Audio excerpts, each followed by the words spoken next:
All right, this is going to be a comparison video actually, something I haven't made in a very long time. So yeah, let's start it. So obviously, as you can see from the title, this is going to be a comparison video of the V2 Pro and the Superlight. Now, obviously, these are the two main mice in the industry right now that are like people are saying like top one or two or like top three at least. And so we're going to compare them, and I'll tell you my thoughts on each of them and what one I personally will main at the end of the day. So first we're going to start off with the price. These are both 150. I'm going off the basis that these are both $150 mice. I know in some countries the Superlight is a lot cheaper, and if it's like $30 cheaper, $4, you'll see what I feel like at the end. But like and sub, use my links in the description, and let's get into the video. So talking about the shape first, we'll just get out of the way. V2 Pro, obviously much longer. It's a lower profile shape, longer. Whereas the Superlight is higher profile, more rounded. Now, these are very, very, very, very, very different shapes. And I feel like most people have at least tried a Viper or something low profile, so you know if you would like it or not. It's the classic FK. And I feel like most people would find a grip on the Superlight. But now we're going to get into the technical aspects. So the V2 Pro uses the 3950 sensor, which is the best sensor on the market right now, and V3 optical switches, whereas the Superlight uses Omron 20Ms and the Hero sensor. 25K DPI, 30K DPI. Is it make or break? No. One is not going to make you play other than the other, or better than the other, but the V2 Pro does technically have better specs. Now, speaking of battery life, the V2 Pro is rated for 80 hours and does have USB-C, whereas the Superlight is rated for 70 hours and has micro USB, but because the V2 Pro has optical switches, it does not last near 80 hours. You will get more battery life out of the Superlight, but they both are going to last you more than enough time. But the Superlight will offer you more time. Now, going on to the cables and stuff like that. So in the box, you get a pair of grips, which I do have one on each, one grip on each of the mouses, and you get the classic Logitech rubber cable with the extender. It works. And with Razer, you get like a not very flexible, but it's better than the cable that Logitech gives you cable. With an extender, they both do say the names of the mouse, and obviously USB-C, micro USB. Doesn't matter. You're never really going to have to plug them in either, so it doesn't matter if they really give you rubber cable or not. Now we're going to get into button feel. And I'll give you a sound test of all the buttons of each mice right now. V2 Pro.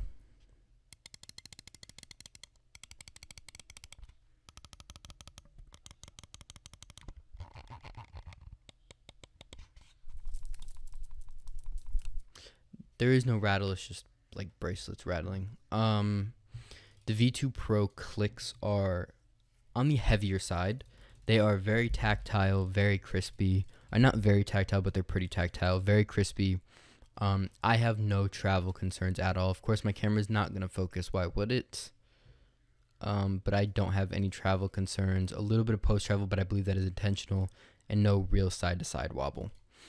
Now, on the Superlight, I'll do... Oh, and we'll talk about the side buttons, and I completely forgot. The side buttons on the V2 Pro, literally no post-travel, no pre-travel. They are as close as you can get, in my opinion, to some of the perfect side buttons. Maybe my back one might be developing a little bit of pre-travel and a little bit of post-travel, but nothing that I really ever notice in-game. They are definitely top 3 side buttons I've ever tried. And the scroll wheel, I'm very conflicted. I love the scroll click. Very, very easy to click. Very spammable scroll click. But I don't like the rubber. Now you can see I turned autofocus on. You can see the texture on the scroll wheel. It is very aggressive. Not too big of a fan of that. But the actual wheel is very tight. There's no side-to-side wobble. I just don't like the rubber on it at all. Now we're going to get into the Superlight. All the Superlight buttons. Right and left click. Side buttons and stuff. Scroll wheel.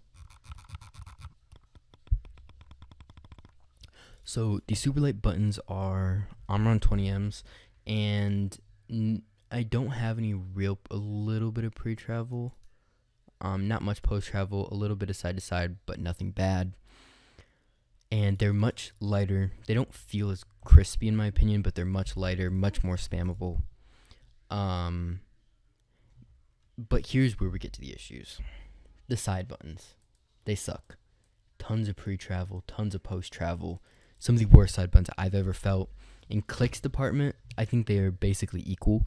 Side buttons, V2 Pro wins. Now, scroll wheel, also very conflicted. I like the rubber on the Superlight. It's not aggressive, but I don't like the scroll as much. I like the texture a lot more, but I don't like the scroll as much. Nearly as much. It doesn't feel as tight, not as tactile. It's just not my kind of scroll wheel, and it's very rattly. Here's a rattle test. Wait. I'm trying to keep my bracelets kind of. And there's a lot of side to side. Now, one place I believe the Superlight dominates it is in the coating. Not a huge fan of the PBT-like coating.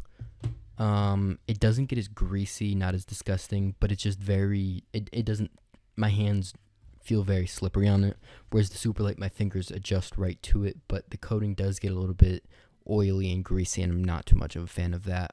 But if I could just put them together, they would be a very nice coating. And on to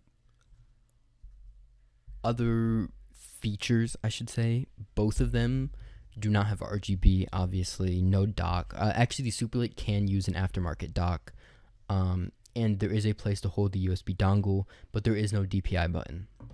And the power on and off is just a switch. On the V2 Pro, there is a DPI and power, but no place to hold your dongle, so you're taking your pick there.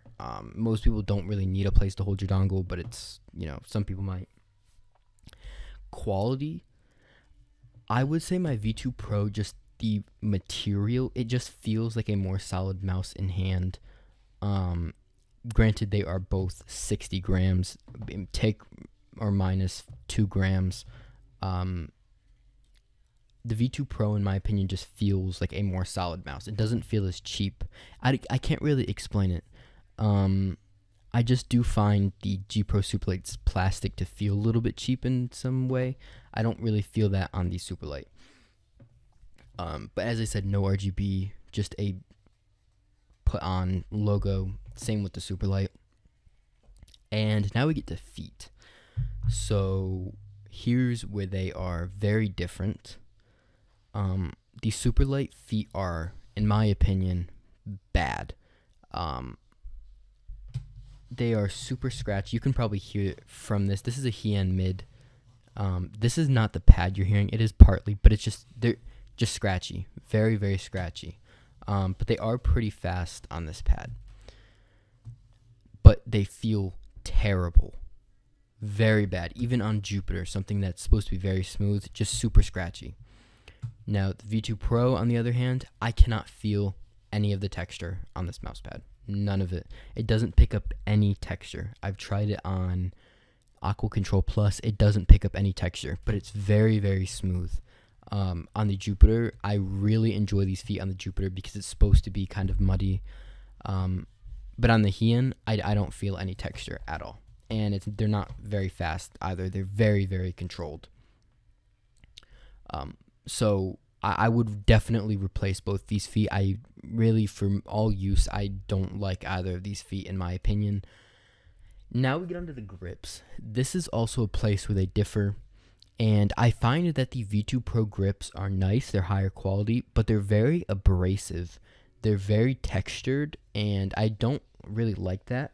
But the quality of them is honestly solid. You can see the texture there. They are very, very textured. Whereas the Superlight ones, very low quality, but they're very smooth, and I enjoy that.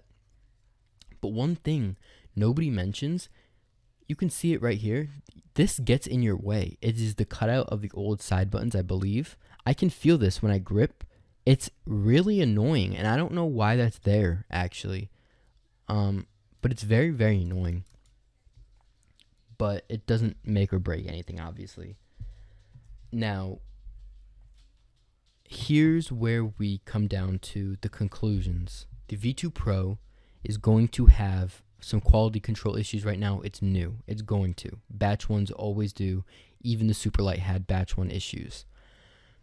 But if I had to pick one of these, I'm picking the V2 Pro probably 9 times out of 10. I just think it is just the better mouse feature-wise, performance-wise, and I prefer the shape.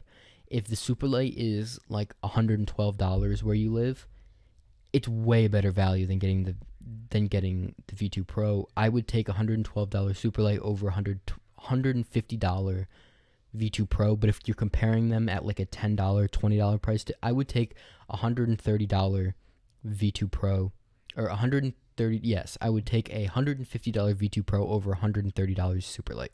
That's the best way to put it. But if you're comparing almost a $50 difference, I'm taking the Superlight because the Superlight is the third best wireless mouse that I have used. My rankings would go V2 Pro, Starlight, and then Superlight. That's how my rankings would go. But that's going to be the end of this video. If you have any questions, you can 100% put them in the comments. And yeah, peace.